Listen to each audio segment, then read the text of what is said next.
Hello and welcome to Section 6, Prepare and Deploy React Apps to Production. We're going to learn a couple of different ways of pushing up our React app to the Netlify platform. In this video, we're going to learn how to build our React app to optimize for production. We've now covered a lot of fundamentals of building a React application, and we're ready to show this to the world.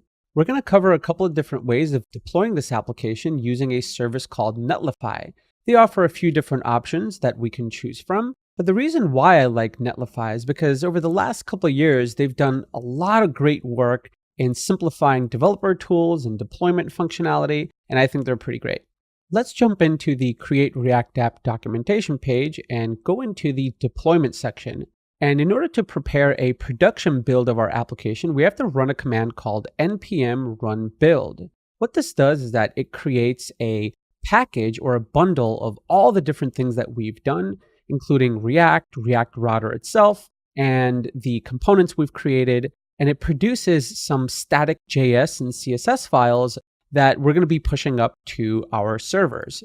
On top of that, the build command does a lot of work behind the scenes on the React side of things to optimize it even further. So the development version of React comes with a lot of helpful tools and warnings, which makes the package a lot bigger than it needs to be when it's in production. So this will remove all the unnecessary stuff and allow it to perform as best as it can. So feel free to browse around the docs for React as well as Create React App to learn a lot of different things about what goes on behind the scenes and some other things that we can do as well to optimize further.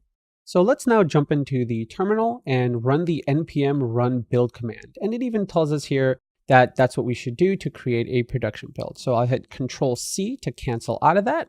I'll do npm run build. And once this finishes, we'll be able to check out the bundle that it produced. And now we can type in ls to see that the build file has been produced.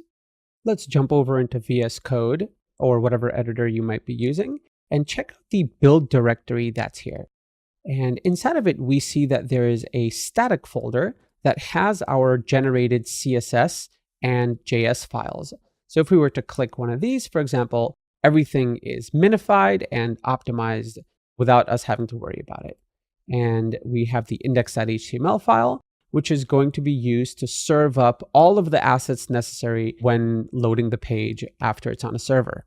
Also, one thing to note here is that the index.html file is not particularly unique to a React application. You can technically produce an index file yourself that's built manually, that loads in the static CSS files, JavaScript files, and whatever images you might have, and upload it to a server the same way we're going to be doing with this React application.